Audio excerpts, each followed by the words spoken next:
Hello दोस्तों, आज हम लोग इस वीडियो में देखेंगे inverse of the matrix by using elementary transformation.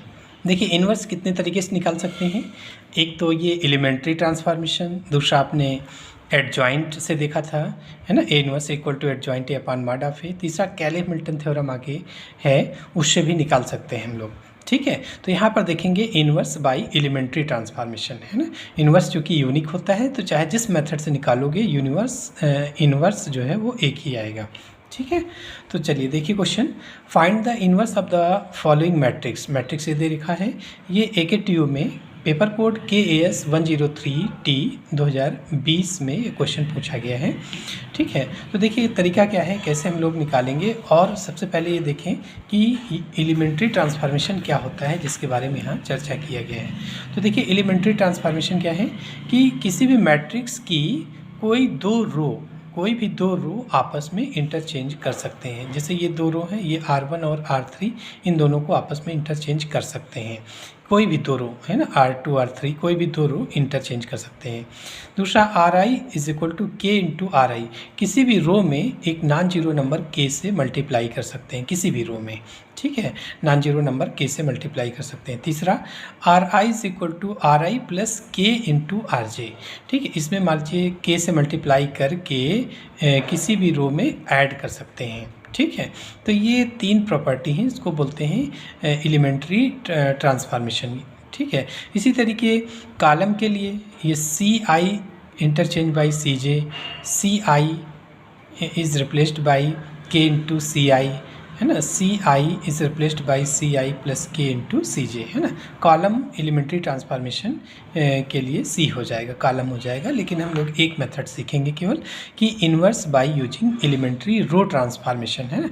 केवल एलिमेंट्री ट्रांसफॉर्मेशन कहेंगे या एलिमेंट्री रो ट्रांसफॉर्मेशन कहेंगे या यहीं पर गॉस जॉर्डन मेथड कहते हैं, तो यही क्वेश्चन लगेगा, है ना, इसी तरीके से लगाएंगे। ठीक है, और कह सकते हैं कि गॉस जॉर्डन मेथड से सॉल्व करो, तो वो भी यही होता है। ठीक है, तो एलिमेंट्री ट्रांसफॉर्मेशन तो सीख गए। अब दूसरा ये है कि कैसे इन्वर्स निकालेंगे। तो हम लोग मैट्रिक्स, कोई भी मैट्रिक्स दी होगी, मान लीजिए 3x3 की मैट्रिक्स है, तो A को लिखेंगे I3 इंटू A, है ना, I3 इंटू A। अगर 3x3 की मैट्रिक्स है तो A is equal to I3 into A लिख सकते हैं। I3 तो आइडेंटिटी मैट्रिक्स है, कोई फ़र्क नहीं पड़ेगा। उसके बाद यहाँ पर A की वैल्यू रखेंगे, A की वैल्यू, और यहाँ पर I3 की वैल्यू रख लेंगे, ये A एज इट इज़ चलेगा। ठीक है, अब इस मैट्रिक्स को हम लोग आइडेंटिटी मैट्रिक्स बनाएंगे यूजिंग एलिमेंट्री ट्रांसफॉर्मेशन यूज करके। हम लोग इसको बनाएंगे आइडेंटिटी मैट्रिक्स। कैसे बनाएंगे, फर्स्ट एलिमेंट को 1 करेंगे, है ना, इन्हीं तीन ऑपरेशन में से कोई भी यूज करके फर्स्ट एलिमेंट को 1 करेंगे, और उसके बाद फर्स्ट कॉलम के बाकी एलिमेंट को 0 कर लेंगे। इन्हीं ट्रांसफॉर्मेशन को यूज करना है। फिर अगला डायगोनल एलिमेंट 1 करके और उस सेकंड कॉलम के बाकी एलिमेंट को 0 करना होगा। फिर अगला डायगोनल एलिमेंट 1 करके बाकी एलिमेंट को, थर्ड कॉलम के बाकी एलिमेंट को 0 करना होगा। ऐसे 4x4 का होता तो और आगे बढ़ता। जो भी ऑपरेशन आप इसमें अप्लाई करोगे, सेम ऑपरेशन इसमें अप्लाई करते रहेंगे। तो जब ये I बन जाएगा, उस समय ये जो आएगा उसको हम लोग A इन्वर्स बोल देंगे, है ना। यहाँ जो निकलेगा वही आपका A इन्वर्स हो जाएगा। तो ये तो मेथड रही कि इस तरीके से हम लोग करेंगे। चलिए आइए देखते हैं क्वेश्चन कैसे लगेगा। तो A मैट्रिक्स दी है 3x3 की, तो A is equal to I3 into A लिख सकते हैं। A की वैल्यू रखिए, गिवन है, और I3 आपको पता ही है, 3x3 की आइडेंटिटी मैट्रिक्स।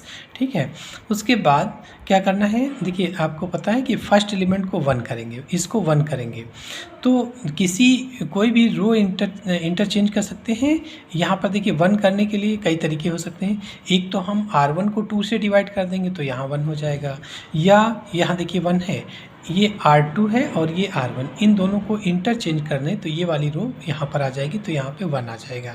तो हम लोग इंटरचेंज कर लेते हैं, क्योंकि डिवाइड करेंगे तो यहाँ अनावश्यक फ्रैक्शन आ जाएंगे, तो कर सकते हैं उस तरीके से भी, रिजल्ट सेम आएगा। ठीक है, तो हम R1 और R2 इंटरचेंज कर लिया, R1 इंटरचेंज बाई R2, तो ये फर्स्ट रो बन गई, ये सेकंड रो बन गई। First row, second row, third row as it is. यही काम इधर करेंगे, सेम ऑपरेशन इसमें अप्लाई करेंगे। ये हमारी फर्स्ट रो हो जाएगी और ये दूसरी वाली सेकंड रो हो गई, third row as it is. ठीक है, उसके बाद 1 हो गया। अब नीचे के एलिमेंट सारे 0 करना है, इसी एलिमेंट को की एलिमेंट मान के, यानी इसको यहाँ 0 करना है, ये किस रो में है, इस R2 में है ना, किस रो में है, R2 में। तो R2 इज़ रिप्लेस्ड बाई यहाँ 2 से मल्टीप्लाई कर दें इस R1 को और घटा दें इससे, तो यहाँ 0 आ जाएगा। फिर यहाँ 0 करना है R3 में, तो R3 में इसी 1 से 0 बनाएंगे, तो इसको 3 से मल्टीप्लाई करके इससे घटा देंगे तो यहाँ 0 आ जाएगा।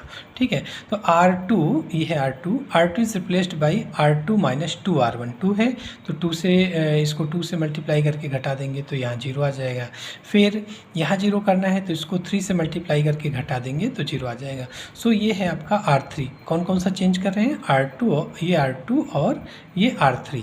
तो R3 is replaced by R3 minus 3 into R1। ठीक है, तो देखिए क्या आ जाएगा, R1 तो एज इट इज़ है, R2 इसको 2 से मल्टीप्लाई करके घटाएंगे तो ये 0 हुआ, 3 माइनस 4 माइनस 1 आ गया, 4 माइनस 6 माइनस का 2 आ गया।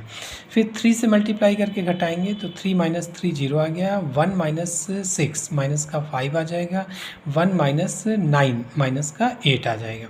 दिस इक्वल टू, इसमें R1 एज इट इज़ है, R2 में 2 से मल्टीप्लाई करके घटाएंगे तो 1 माइनस 0 1 ही रहेगा, फिर 0 माइनस 2 माइनस का 2 आ गया, 0 माइनस 0 0 रहेगा। फिर 3 से इसको 3 से मल्टीप्लाई करके इससे घटाएंगे तो 0 माइनस 0 0 आया, 0 माइनस 3 आ गया, 1 माइनस 0 1 रहेगा। दिस इक्वल इंटू ए। तो देखिए 1 0 0 बन गया। अब अगला एलिमेंट इसको 1 बनाना है। ठीक है, तो यहाँ देखिए -1 है, हम लोग अगर R2 को माइनस 1 से मल्टीप्लाई कर दें तो ये प्लस का 1 बन जाएगा। सो R2 is replaced by -1 into R2, है ना। तो कितना हो गया, ये फर्स्ट और थर्ड रो सेम होगा, इसको -1 से मल्टीप्लाई कर लो तो 1 2 हो गया, और सेम ऑपरेशन इसमें अप्लाई करेंगे तो -1 2 हो जाएगा, -1 2 बाकी एज इट इज़। उसके बाद देखिए 1 हो गया। अब इसके बाकी एलिमेंट को, सेकंड कॉलम के बाकी एलिमेंट को 0 करना है, तो यहाँ भी 0 लाना है और यहाँ 0 लाना है। ये किस जगह पे है, किस रो पर है, R1 है ना, ये किस रो में है, R1। सो इसको 0 करना, सो R1 इज रिप्लेस्ड बाई, इसी को की एलिमेंट मान के यहाँ और यहाँ पर 0 करेंगे। सो इसको 2 से मल्टीप्लाई करके घटा देंगे तो यहाँ पर 0 आ जाएगा। सो R1 है ना, ये है R1 is replaced by R1 minus 2 into R2, और फिर इसको 0 करना है, ये इसी को की एलिमेंट मान के, तो इसको अगर 5 से मल्टीप्लाई करके ऐड कर दें तो यहाँ पर 0 आ जाएगा। सो R3 यहाँ 0 लाना चाह रहे हैं, तो ये किस में है, R3 में। सो R3 is replaced by R3 plus 5 into R2 apply करिए। तो देखिए R2 तो सेम है, R1 में क्या किया है कि इसको 2 से मल्टीप्लाई करके R1 से घटा दिया, तो 1 माइनस 0 आपका 1 ही रहेगा। फिर 2 माइनस 2 0 हो जाएगा, 3 माइनस 4 माइनस का 1 हो गया, R2 as it is R3। इसको 5 से मल्टीप्लाई करके इसमें ऐड कर दो तो 0 रहेगा, 5 माइनस 5 0 आ जाएगा, 10 माइनस 8 प्लस का 2 आ जाएगा। सेम ऑपरेशन इसमें अप्लाई कर लो, तो इसको 2 से मल्टीप्लाई करके पहले वाले से घटा दो तो कितना हो जाएगा। देखिए अब R1 क्या कर रहे हैं इसमें, इसको 2 से, हाँ इस वाले में, ठीक है, इसमें क्या कर रहे हैं, 2 से इसको 2 से मल्टीप्लाई करके इससे घटा दे रहे हैं तो कितना हुआ, 0 प्लस 2 हो जाएगा, है ना, 0 प्लस 2 मतलब 2 आ गया। फिर 1 माइनस 4 माइनस का 3 आ जाएगा, 0 माइनस 0 0 आया। R2 में कोई चेंज नहीं, देखिए R2 में कोई चेंज नहीं कर रहे हैं, तो R2 एज इट इज़ है। R3 इसको 5 से मल्टीप्लाई करके इसमें ऐड कर दे रहे हैं तो माइनस का 5 आ गया, 10 माइनस 3 7 आ गया, 0 और प्लस 1 आ गया इंटू ए। ठीक है, तो 1 बाकी 0 हो गए। उसके बाद इसको 1 करना है, तो जब 1 आप बना रहे होंगे ना तो इसके ऊपर वाले रो को नहीं टच करेंगे, वो रो और उसके नीचे के रो की हेल्प से यहाँ पर जो हम लोग 1 बनाते हैं डायगोनल एलिमेंट 1 बनाने के लिए उसी रो और उसके नीचे वाली रो को यूज करेंगे, ऊपर वाली रो को नहीं यूज करेंगे, अदरवाइज़ इधर भी नॉन जीरो आ जाएगा। ठीक है, तो अब देखिए ये 1 है, इसके नीचे कोई रो है नहीं, इसका मतलब इसी R2 को हमें 2 से डिवाइड करना, R3 को 2 से डिवाइड करना पड़ेगा। सो R3 is replaced by 1/2 into R3। तो ये आपका 1 हो गया, इसको 2 से डिवाइड करो तो 1 हो गया, बाकी एज इट इज़ यहाँ 1 आ गया। इसको 2 से डिवाइड करो तो -5/2 7/2 और 1/2 बाकी एज इट इज़ ए। उसके बाद 1 हो गया। अब इस 1 के अलावा इस कॉलम के बाकी एलिमेंट को जीरो करना है। तो यहाँ जीरो लाना है। ये किस रो में है, देखिए किस रो में है, आपका R1 में है। सो R1 इज़ रिप्लेस। अब की एलिमेंट हमारा यही है, इसकी और इसकी हेल्प से यहाँ पर जीरो करेंगे। अगर दोनों को ऐड कर दें तो जीरो हो जाएगा। सो R1 is replaced by R1 plus R2। ठीक है, अब यहाँ जीरो करना है, किस रो में है ये, R2 में। सो R2 is replaced by R2 और इसी एलिमेंट की हेल्प से हमें यहाँ जीरो करना है। तो इसका मतलब इसको 2 से मल्टीप्लाई करके घटा देंगे तो यहाँ पर जीरो आ जाएगा। सो R2 is replaced by R2 minus 2R3, है ना, R3। तो कितना हुआ, अब यहाँ तो जीरो हो गए, ये आइडेंटिटी एलिमेंट बन गया। इसमें देखिए ये आपका आइडेंटिटी मैट्रिक्स हो गई। अब इसमें देखिए R1 में चेंज है। R1 में क्या कर रहे हैं कि R1 और R3 को ऐड कर रहे हैं। तो 2 प्लस माइनस 5/2 कितना आया, 4 माइनस 5, माइनस का 1/2 आ गया। फिर -3 प्लस 7/2 तो -6 प्लस 7 1/2 आ जाएगा। फिर 0 प्लस 1/2 मतलब 1/2 आ गया। R2 में क्या कर रहे हैं, इसको 2 से मल्टीप्लाई करके इसमें जो ऐड कर रहे हैं, ठीक है, घटा रहे हैं, इससे इसको घटा रहे हैं। तो इसको 2 से मल्टीप्लाई कर दो तो ये बाई 2 हट जाएगा। उसके बाद इससे घटा दो तो 4 माइनस 5, 4 माइनस सॉरी इसमें इसको 2 से मल्टीप्लाई करके इससे घटाएंगे तो ये तो 2 कैंसिल हो गया। फिर -1 प्लस 5 तो कितना आएगा, -1 प्लस 5 कितना आ जाएगा, हाँ R2 की जगह रिप्लेस कर रहे हैं ना। तो -1 प्लस 5, 2 से इसको मल्टीप्लाई करो तो -5 यहाँ बचेगा, यहाँ 7, यहाँ 1। उसके बाद इससे इसको घटाओ तो -1 प्लस 5 4 आ जाएगा। फिर 2 माइनस 7 माइनस का 5 आ जाएगा। फिर 0 माइनस 1 माइनस का 1 आ गया। और R3 में कोई चेंज नहीं कर रहे हैं तो R3 एज इट इज़। तो अब देखिए ये आइडेंटिटी एलिमेंट आ गया। जैसे ये आइडेंटिटी एलिमेंट बनेगा वैसे ही ये आपका A इन्वर्स कहलाएगा। तो I3 is equal to A inverse into A। तो A is equal A inverse की वैल्यू क्या हो गई 10। A इन्वर्स इक्वल टू ये, इसको आप A इन्वर्स कह दो तो A इन्वर्स इक्वल टू -1/2 1/2 1/2 4 -5 -1 -5/2 7/2 और 1/2, ये A इन्वर्स हो गया। अच्छा, A इन्वर्स तो आपने निकाल लिया। अब मान लीजिए कहीं कोई कैलकुलेशन में हमारी मिस्टेक हो गई हो तो हम लोग कैसे चेक करेंगे कि हमारा ये इन्वर्स जो निकला है एकदम सही है, ठीक है। तो इसके लिए हम लोग A इन्वर्स को अगर इसको A से मल्टीप्लाई कर दें और वो आइडेंटिटी मैट्रिक्स हो जाए, A inverse into A is equal to I3, A inverse निकल चुका है। इसको अगर A से मल्टीप्लाई कर दें और अगर आपकी कैलकुलेशन सही है तो तुरंत आइडेंटिटी मैट्रिक्स हो जाएगी। तो वैसे तो आपको एग्ज़ाम में उसको केवल रफ में करके देखना है। अगर कहीं कुछ गलत है तो आप कैलकुलेशन को चेक कर लीजिएगा, ठीक है। वहाँ उसमें मेन क्वेश्चन में वो वर्क दिखाना नहीं है, केवल ये चेक करना कि हमने जो इन्वर्स निकाला है वो सही है या गलत, है ना। मान लीजिए कोई कैलकुलेशन गलत हो गई हो तो कैसे पता कि ये सही है या गलत, ठीक है। तो हम लोग देखिए चेक कर लेते हैं। ये काम आपको रफ में करना है ना, चेक द रिजल्ट।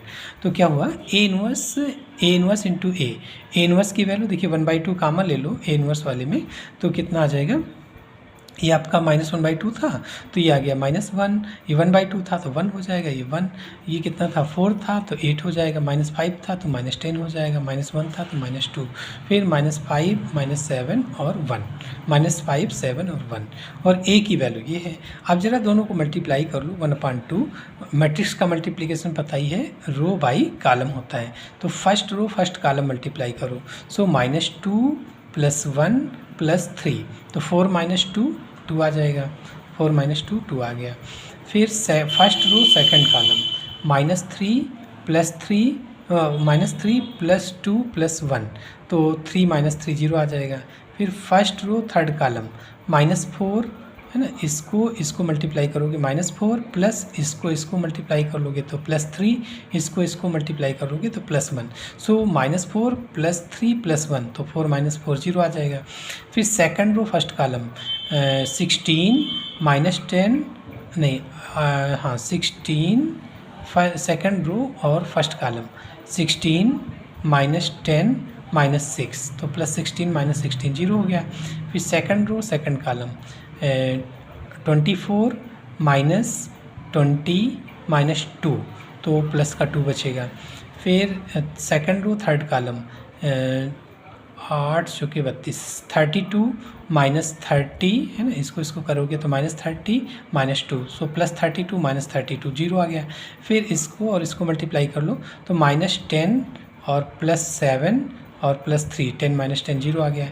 फिर third row second column minus का 15 प्लस 14 प्लस 1, 15 माइनस 15 जीरो आ गया।